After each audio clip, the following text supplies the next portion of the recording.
Okay,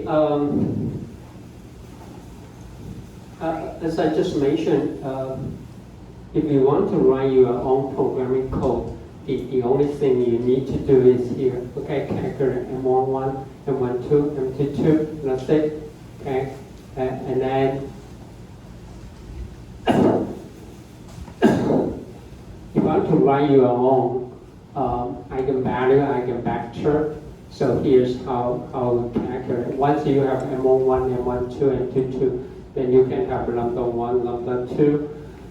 And when you have lambda 1, lambda 2, then you can calculate the eigenvector E1 and E2. Usually we won't go for E2, right? It's not necessary. Why? Because we know E2 must be orthogonal with respect to E1, right? So usually the only thing you need to do just for E1, okay? Plus. Then with E1x, E1y, then you can define the orientation of the object. Okay, now let me show you some is the example here. Okay, this is the original one. Actually, it is almost highly symmetric. But see that the value is only 0.5. Okay, after the transformation, now the R value just is the ratio between lambda 2 and lambda 1. And you can see a lot of white line here, right? Now it's not white line, it is the background. That's the reason, because when you transfer x to the new coordinate, it is not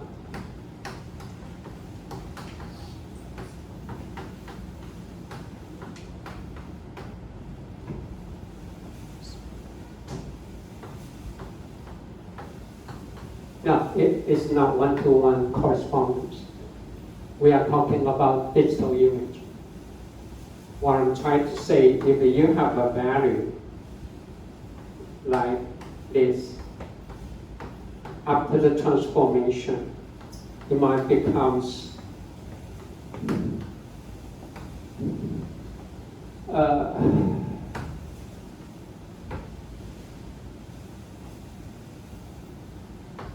I just make random. You might have another point, okay, in the original image code 101, and then 89. After transformation, you might becomes 87.9 or 0.6. And then is 21.2. So after, because we can only display the digital, the integer right in your image. So after that, this will become, what I should say,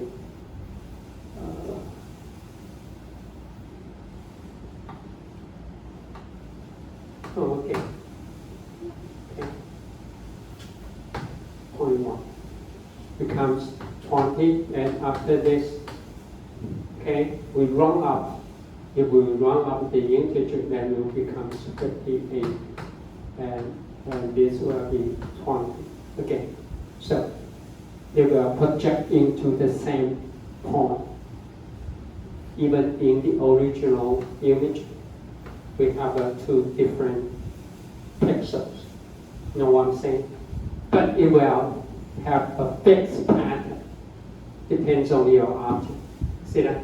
It will fix. Because of transformation, it will fix pattern. So it's empty. Okay, now it does not, they are not the white line, but they are empty. Okay, they are empty. It has no corresponding point in the new coordinate here. That's how you get. And how to fill this empty space here, that's something to do with morphology. Okay, we will get into that not today, not next week, but we'll talk about morphology, 形态学. Okay? Morphology is very useful. You can use as a pre-processing or post-processing, and you can walk along with the deep learning model, okay, for pre-processing and post-processing. But anyway, it's quite easy by applying a morphology to fill this empty space without change the shape and the size of the object. Okay, I will show you how to do it with morphology later on. But that's the problem. Even with this one, it's more clear here. You see, right? But all the pattern will be fixed. It's fixed. Okay. Even for, if I didn't say anything here, you cannot recognize this Chinese character. Okay. But after the transformation, you can see you won't. You have no doubt this character must be the same as this one or this one, right? Okay, yeah. Just we change the size, but that's the see that the R value is very close to 0 because it's type 9. But after the transformation, you have to change the scale very close to 1. Even for this one, see that again. This one, I mean, nobody can recognize this Chinese character here. Okay, almost. No, the value is very small. But after the transformation, I mean, you can still identify this Chinese character as the same as this one or even this one. Okay, with different location. Okay, with different location. That's it. Okay. And this is something I say. The result, you need to some further work, okay, to fill the empty space, okay, so that it will look like a natural scene image or license plate, okay. Okay, so that's just one of the applications you can use a lot. Okay, so that's about the affine transformation. Okay, there. When I say affine transformation, I say all the transformation is linear. Okay, so no matter for translation, notation, or Schooner's normalization. Okay, Schooner's normalization, they are all the same. Okay, they are all the same. Okay, so about the how to find. Or how to define the location, how to define the orientation, or how to do the Schooner's normalization. I will stop here, okay, before we go for the next topic. Any question? And please remind me 10 minutes before we dismiss the class, okay? You will have assignment number 2, okay? Right. Now, we don't have a class. And every class will be here, okay? We'll talk about something could be very interesting, okay? And I will have 2 assignments for you, but optionally, you can select just one, okay, based on your programming skill. One of the assignment you don't need, you just need to try a different combination of the programming. So the other one will be something to do with the Schooner's normalization, but with different application. So you can see it's quite useful. Even when we talk about the corner detection, you can think of it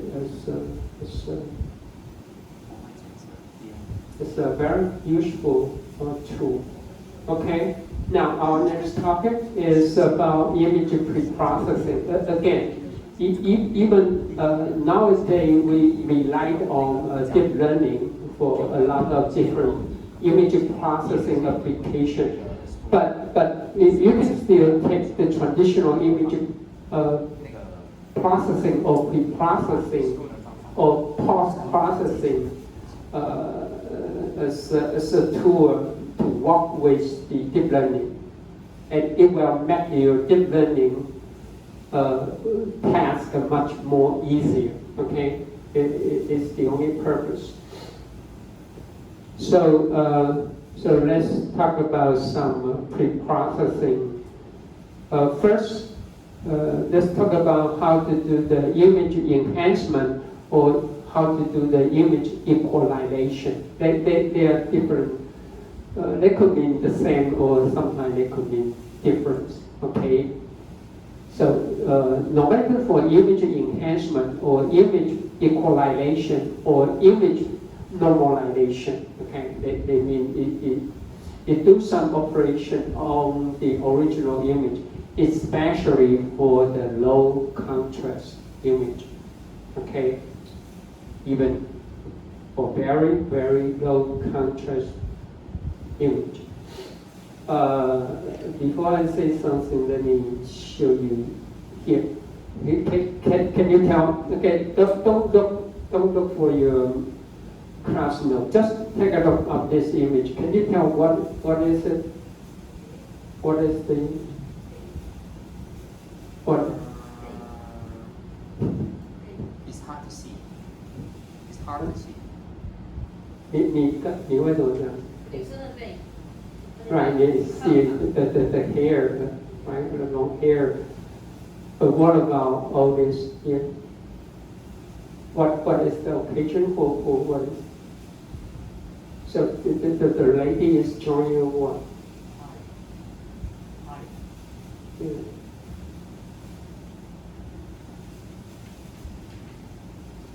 This is what you got after you do the image enhancement or equalization. So you can see, you can even see the guy here with the white shirt. See? Yeah. And when you take a look at the original image, it is hard to see. You cannot even tell there's a man here, right? There's a gentleman here, but after the normalization. So here's the normalization. This is the original histogram. Okay? So everything, okay, the distribution is quite dark, right? But the value is around 0 and 50, right? Only around 0 and 50, right? Now, after some equalization, this will be the new distribution. See that? So it can be widespread between 0 and 255. So for this one, it weighs a lot, right? Of the resolution, of ground level resolution, because most of the pixel, okay, pixel values around 0 and 50. Some could be 100 and nothing. Okay, and nothing. Okay, so that does it. So to input this to a deep learning model may not be better than to input this one. To make your training much easier, okay? So that could be. But I didn't say something about deep learning. Even if you put this one, you may identify this gentleman anyway, okay? But you need a lot of training sample to do that, okay? But with some image pre-processing, you will make your work, okay, no matter you use a traditional image processing algorithm or use deep learning, it will make your work much easier, okay, and you don't need too many training samples. Anyway, that's the purpose for the image pre-processing, okay? Now let's go back. What can we do, okay?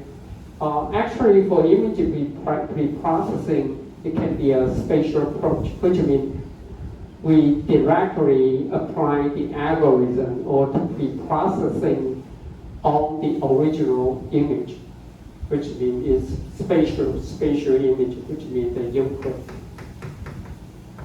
is the spatial. Okay, we talk about actual. The other approach could mean the spectral approach. First, we transfer, for example, as I put it here, we might transfer into a Fourier or Webber, okay? And then after some pre-processing with the Fourier or Webber frequency in the frequency domain, then we do the inverse transformation back to the spatial image. But I will talk only about spatial approach. I won't say anything about Fourier or YuanZe. We don't have too much time for that. Okay, but keep that in mind. Okay, spatial approach, which are the topic I'm going to talk about. They are not the only method. Okay, for image preprocessing. Okay, or Fourier, it could be another very or YuanZe could be another very powerful tool. But you need the transformation. Another reason I'm not going to contain this topic is because the transformation from spatial domain to the spectral domain takes time, okay? Especially for Fourier, it requires a lot of processing time. A lot of time, because for the Fourier, the original computational complexity is n squared, and it is the number of pixels. So if you're 1K by 1K, the complexity is what? Square of 1 million. Because there's a fast Fourier transform, it can reduce the complexity to n times log n. Okay, it reduced a lot, but still not fast enough for real-time application. But it's not the only reason why I didn't talk. But it could be relatively slow. But the other reason is I don't have too much time to talk about. It's quite mathematical. Okay. So anyway, let's just focus on spatial approach. So for image normalization, the very first one, it could be easy. It's just based on the total. We make the total energy that contained in an image to be unit. When I say unit, I mean one. Okay, I make the total energy sum to one. Now, here's how we do it. Okay, f of xy is the graph value. Okay, then we divide it by what? The summation. See the summation of all. We take the square. Okay, take the square of all the graph value, and then we take the square root. Okay. Now, most of the time we don't use this approach. Why is that? That's because the computation here could be quite intensive, and the other one is what? Because the value could be 255, then you take the square, then this value will become very large. When you divide by f of xy, most of the xy value will be very close to 0. Will be very, very small, right? You know what I'm saying? So, which means when you do the calculation, you need to find a very high accurate, okay, high precision real number, okay? 因为你分母太大加起来 okay, because the denominator is quite large when you divide it by f of xy, which is in the range between 0 to 255. And after normalization, although you can make sure, okay, the total energy will sum up to 1, it's pretty good, but all the value is very close to 0, okay? So most of the time we don't go for this one. We use this a lot, okay? Suppose mu I sigma I the mean, okay, and the standard deviation of the graph value of an image. And we have mu d and sigma d, again, the mean and the standard deviation of the template image, or even you can given by the user, okay? The user can define what should be the expected the mean graph value and the standard deviation. Usually you can take we use this a lot. This transformation is like this, okay? So f of xy is the image you want to normalize. You subtract it from the mean of the image and divide by sigma. And then after that, we take the scale times the expected standard deviation and plus the expected mean. Well, actually, we use this a lot even for the interview. We might divide for interview. If suppose we have for a company or anything, we do. Suppose we have a 3 team, right? Each team you might have 3 person, and if you have the interview with group A, if all the now what I'm trying to say, if all the employee, okay, not employee, all the for example, you have 3 manager, okay, they try to interview you, and suppose that all these 3 managers are very restricted to everyone, or they have some bias. So the maximum value could be for the mean. They will give the interview score. But, so the maximum value could only be 70. But for someone is lucky enough, they have the interview with the second team, the minimum, so the maximum value could be 70. But for team B, the minimum value could be 70. Then in overall, who will be recruited? Definitely not from the group A, right? Right, you know what I'm saying? So usually they will do the transformation like this. They will set up the standard. They will set up the standard. They say the standard should be. They might select one A, B, or C because A could be a lot of bias. You may select B or select C. Okay, it's the standard. Or you can set up your own standard, and then you do the normalization to make sure each team will have the same mean and standard deviation. Okay, so we use this technique a lot to prevent the bias. Okay, to prevent the bias, and this tool also allow you to. But the only assumption is after the normalization, all the image will have the same mean and standard deviation. That's it. It didn't say you can have better visualization of the content. Okay? You just make sure each team, each image will have exactly the expected mean and standard deviation. That's it. So it may not be good enough, okay, for you. For your application, so you must be careful about it. Okay, so for this one, is trying to make all the summation energy will sum to 1. Okay, and this will make sure every image will have exactly the same mean and the standard deviation. The other one is quite easy. Okay, we do some linear stretch between this so-called minimax normalization, minimax. Right. This is the maximum square value from the given image, from this image you want to normalize.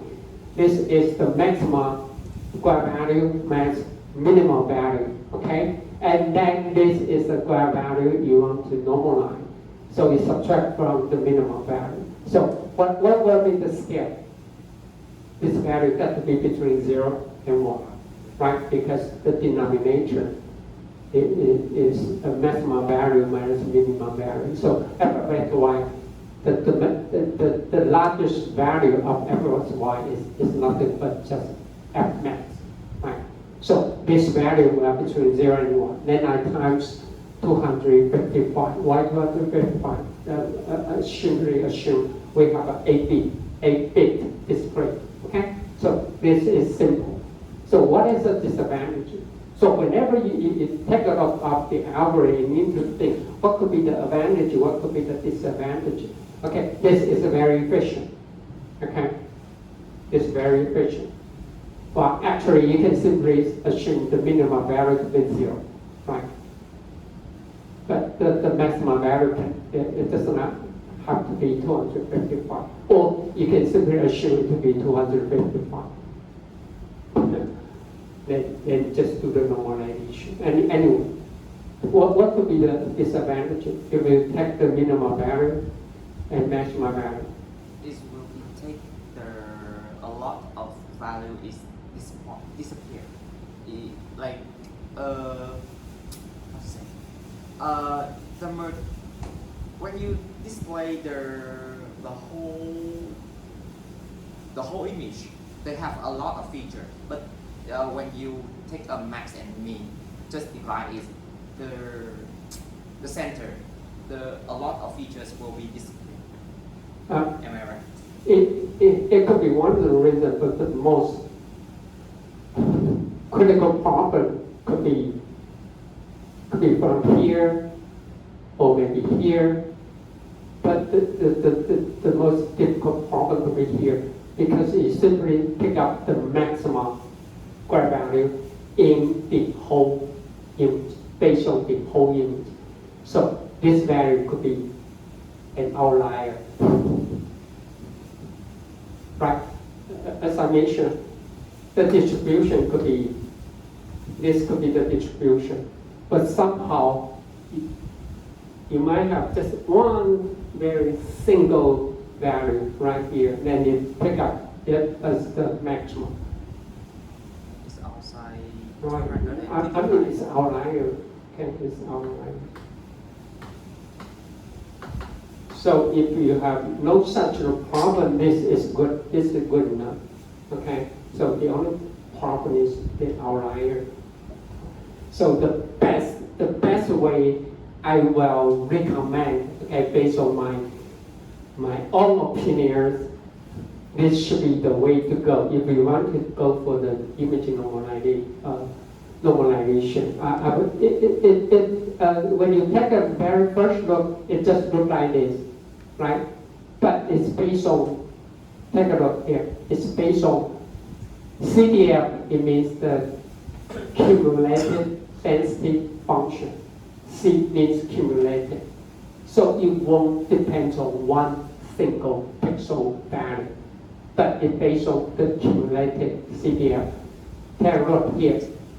For the CDF cumulative density function, for some CDF of square value, Z of course will be 0, 1, 2, and up to 255. It's nothing but the accumulated probability starting from 0 up to Z. See that? See that?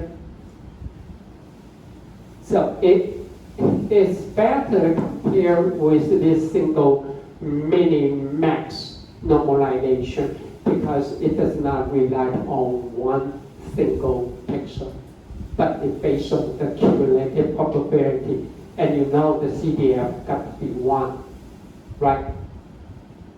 几率的加总，几率全部加起来一定要等于1 right? The total summation of the probability got to be 1, right? Okay, so you need the only additional work compared with the item 3 is you need to calculate the CDF, but it is no big deal, right?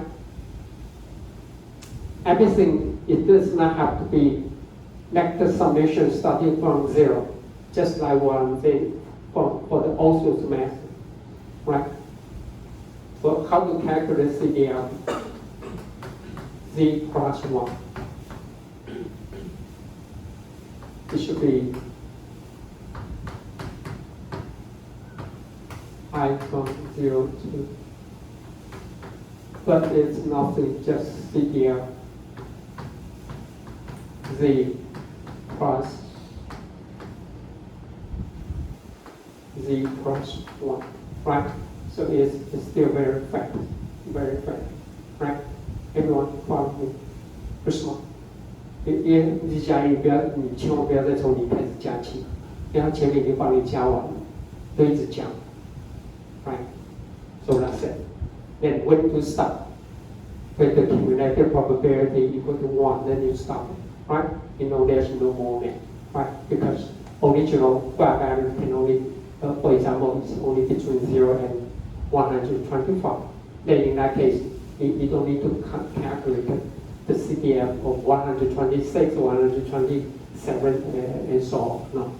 So this is based on the cumulative, okay, probability by linear stretch. Okay, almost exactly the same as this one, but except for we use the cumulative probability. 好，它用累加几率去算，所以呢，它的速度一样很快，可是呢，不会有 outlier 的问题。Okay, so we can prevent the problem of outlier. So this is the one I highly recommend you to use. Okay. Well, actually, the watermark image you use, the IC image you use for your assignment number 1, actually the TA didn't show you the original image. It is almost black. You cannot see anything. Yeah.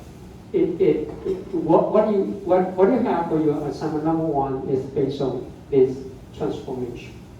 So you can see the watermark in the uneven illumination. Okay, so this is the one I highly recommended you to use. Okay, and this exactly, okay, the example I just showed you is the Euclid image. This is the original histogram, and this is the CDF. Okay, this is the CDF. Okay, it got to be increased, right? It will be increased. Okay, and this is up to the CDF linear stretch. Then this is the corresponding graph value. Okay, this corresponding graph value. Okay. Remember to do that. You need a table. Okay, you need a table to record the original Z value and the transfer graph value. You know what I'm saying? You need to build up a table so that you don't have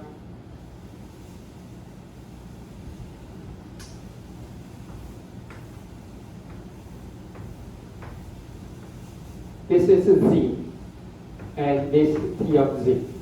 So you use the Z should be starting from 0 or from starting from the minimum value, okay? Suppose it's from 0, 1, 2, and up to 254. Okay? And for that case, the original, then Z might be converted into 10, and 1 might convert into 12, and so on. You know what I'm saying? You need to build up the table. Okay, with this equation here, you need to build up the lookup table. Okay, you need to build up the lookup table. So whenever you take a look of the original of this original image, when you read out the Z value, then you will find its corresponding transfer value. Okay, the transformed value from the lookup table. And this is the result after the normalization. And this is the corresponding histogram. See that?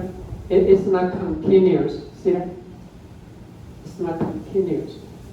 But it's better for visualization, okay? Especially for a very low contrast, okay? Very low contrasting. I would call this again is a very low contrast image. Most of the graph value is quite dark, right? The concentrate, you cannot see a lot of detail, but for this one now it has been stretched between 0 and 255. But you see here, okay, it's not continuous. Some of you won't see the value. But anyway, here's the cumulative CDF. Okay, accumulated density function from this one here, see, it becomes linear, okay, from 0 to 255, okay?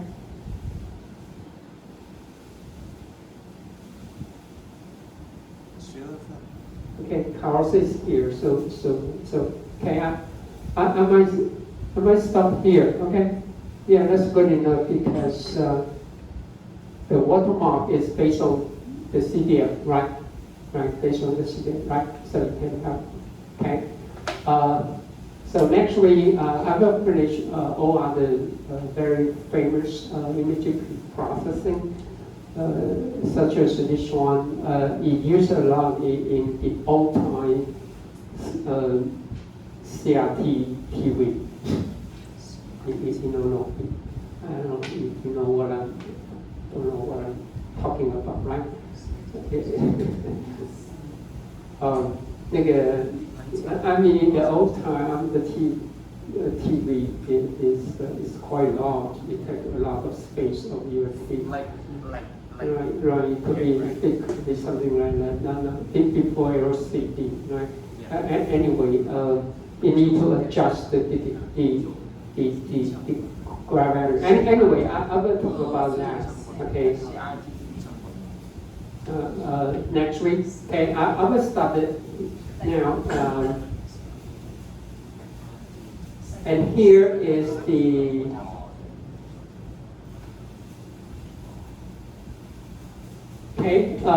assignment number 2. Okay, it's midship. Okay, midship for image smoothing. Okay, that will be some of the topic next week. But since I already mentioned about midship for cementation, so assignment number 2. Okay, Carlos will show you how to use it. It's from Science Kit, right? No, OpenCV. Okay. OpenCV. If you want, you might also try the Science Kit to find and compare what could be the result. But anyway, because it's about machine vision, so we'll stick out the tool, okay, of OpenCV. Anyway, applying the midship algorithm for color and grayscale image, okay. For smoothing and cementation. It may not be directly applied for cementation, right? Is that right? Right? It's no.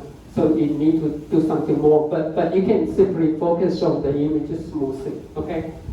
Now, I want to evaluate the effect of the spatial. Remember we talked about the HS and HR, right? It defines the neighborhood window, and this should be the color, okay, the color. So you need to try out different combination.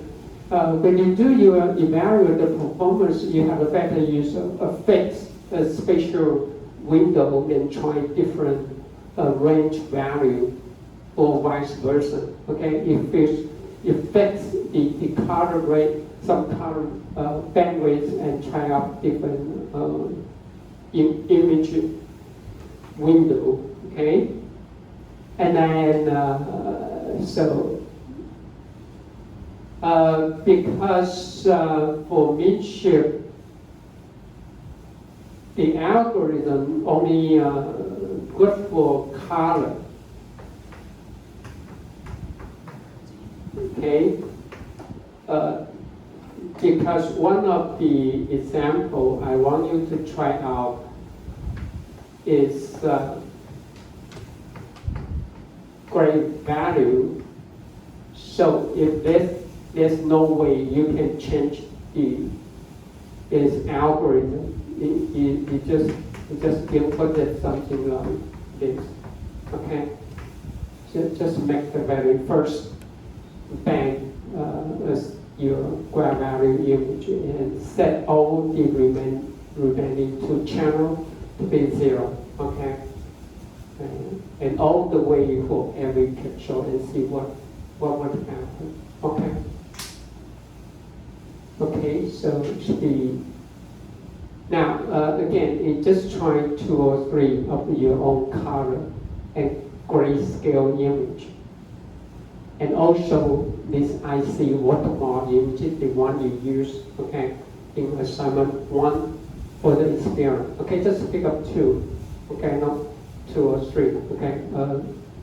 Some must be in color, some should be in grayscale, and see what and try out where they have some effect of, especially for segmentation, where I show you visually. Okay. If you want or you have time, if you want to do it, then you might find the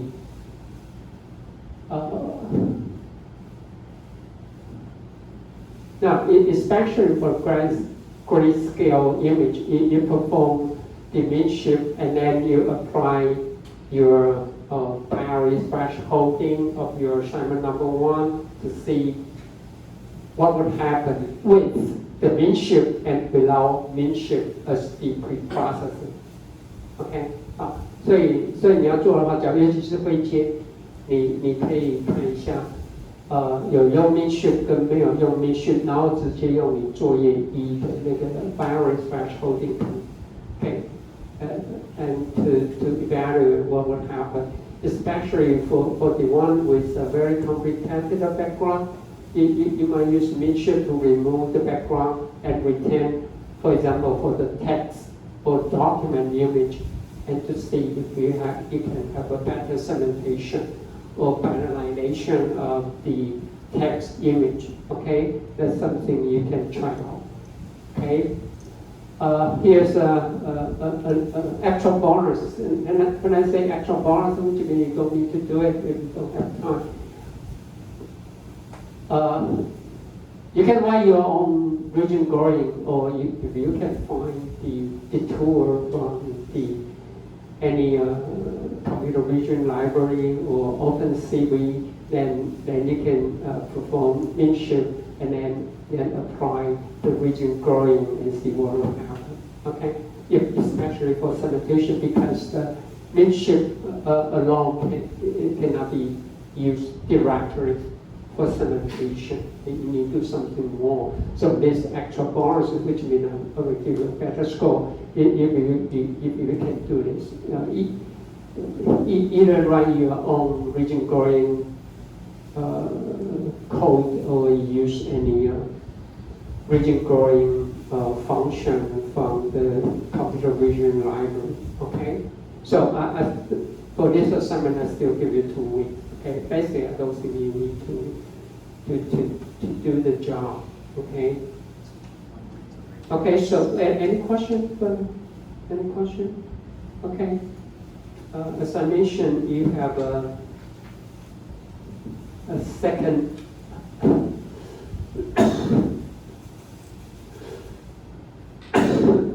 option.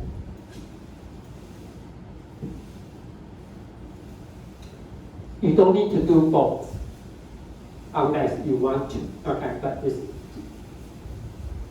if you have a good programming skill,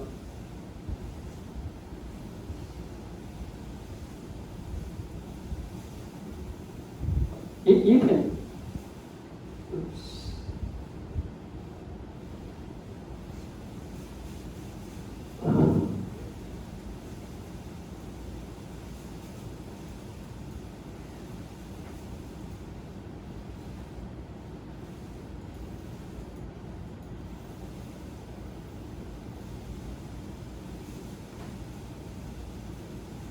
Carl, can you tell me too? I didn't wear my glasses. Could you put it large? I'm sorry.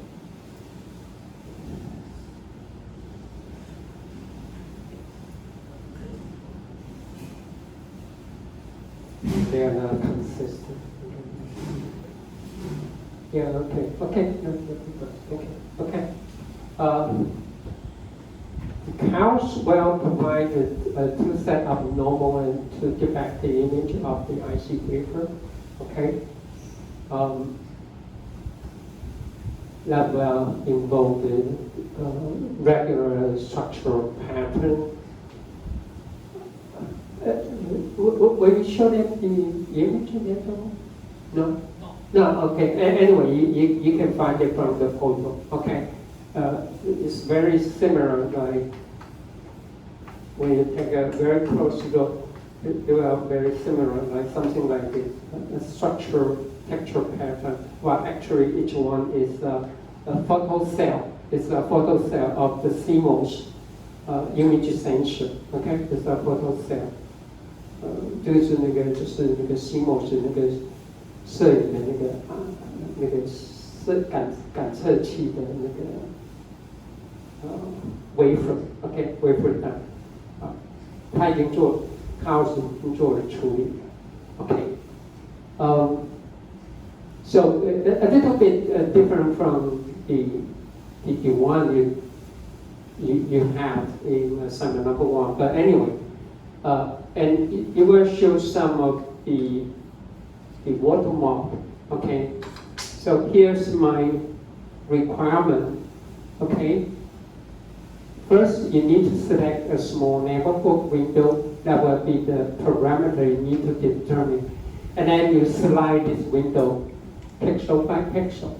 Okay, if you find a small window, and then this small window, for example, could be 11 by 11. I don't know which one will be better, and you need to slide it, okay, pixel by pixel throughout the whole image and calculate the dispersion matrix and find the corresponding eigenvalue or eigenvector and see what can you use it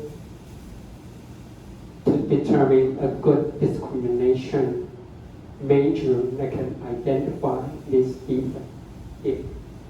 That's it. Okay. It's a little bit different from the Schooner's normalization application, but the process are exactly the same.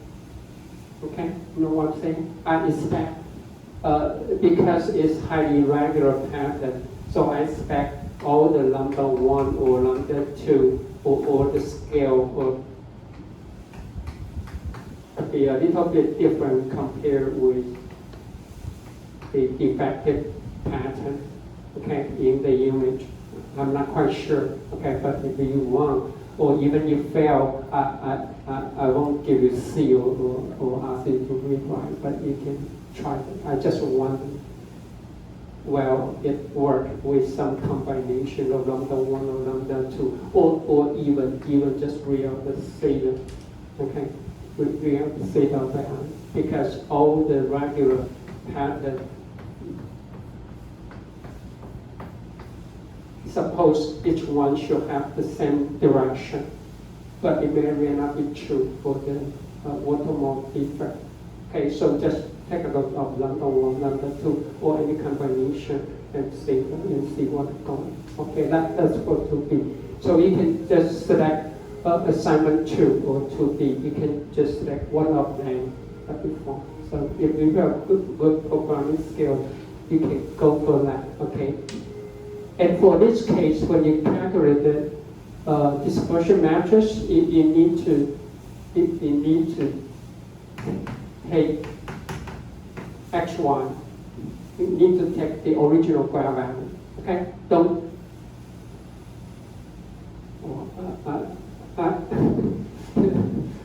I don't know if you go for the binary, what would happen. So my original idea is simply to take the graph value, okay, to calculate the covariance matrix. But if you apply the binary thresholding, maybe it might work. Okay, but anyway, that's something you can try. But if you think that would be too much work for that, then you just go for the mid-shift. Okay, just try a different combination of the parameter. I'm sorry, I took too much time for the assignment. Okay, but it just need 5 or 10 minutes, right? Okay, good. Okay, so that's it for today's topic. Okay, so next week I will finish image pre-processing work. Okay. Okay, then see you next week.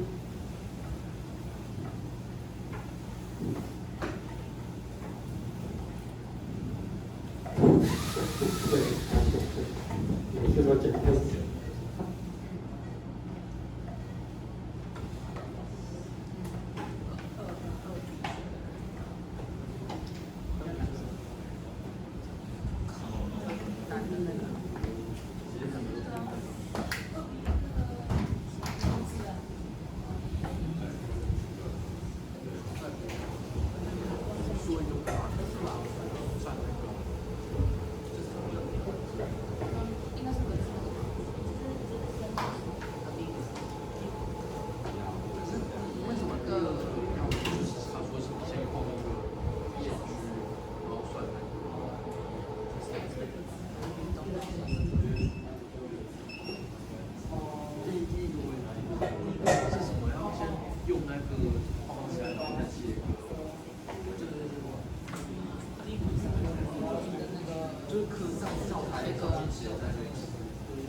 Yeah.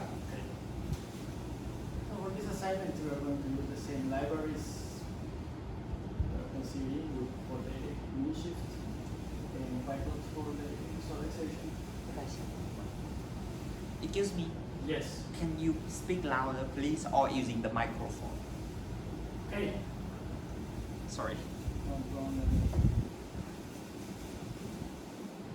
So because you need to open images in both color and grayscale, remember the flag 0 means grayscale. You remove the flag, it's going to be open in color. Okay, so we load the IM read, we know this. Okay. So this is a 225 by 225 on one channel because it's a grayscale, right? Now, how to use the mini shift? The method is called pyramid mini shift filtering, and it uses 3 arguments: the image, the spatial bandwidth, and the color bandwidth. It's P and R. Those are the 2 parameters you need to evaluate.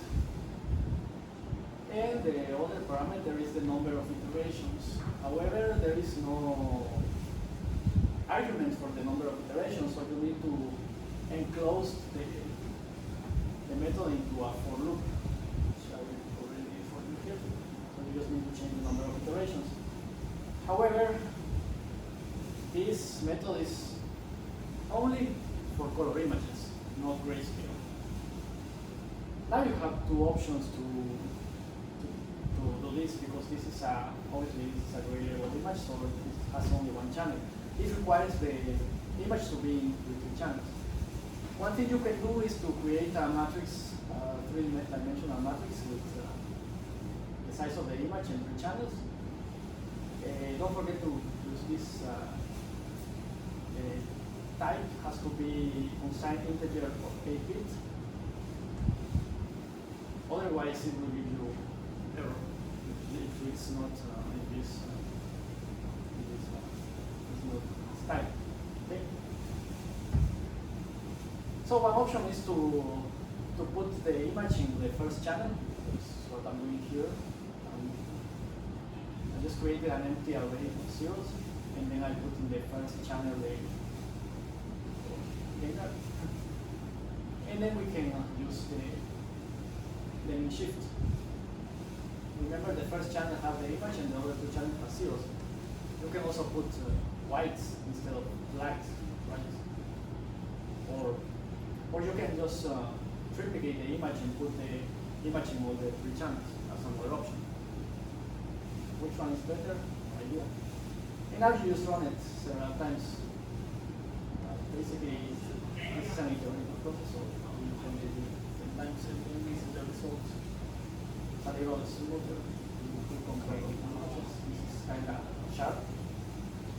And this is Here we can see shape.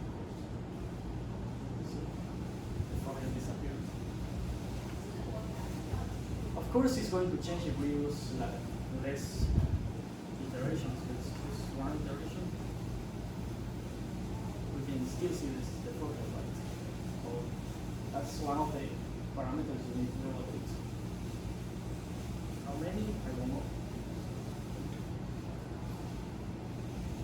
Now the eyes are going to disappear. You must be careful with the number of iterations.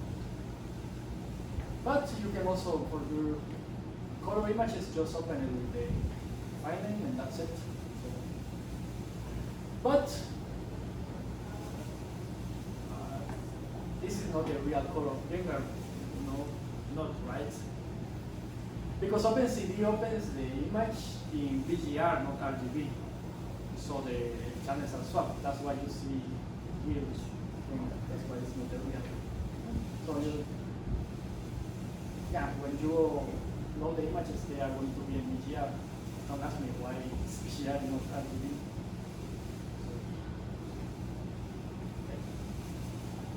And because this is a color image, you don't need to do anything else besides just create a copy for the blurred or filtered image. Okay? Same story, iterations, special bandwidth, and the color.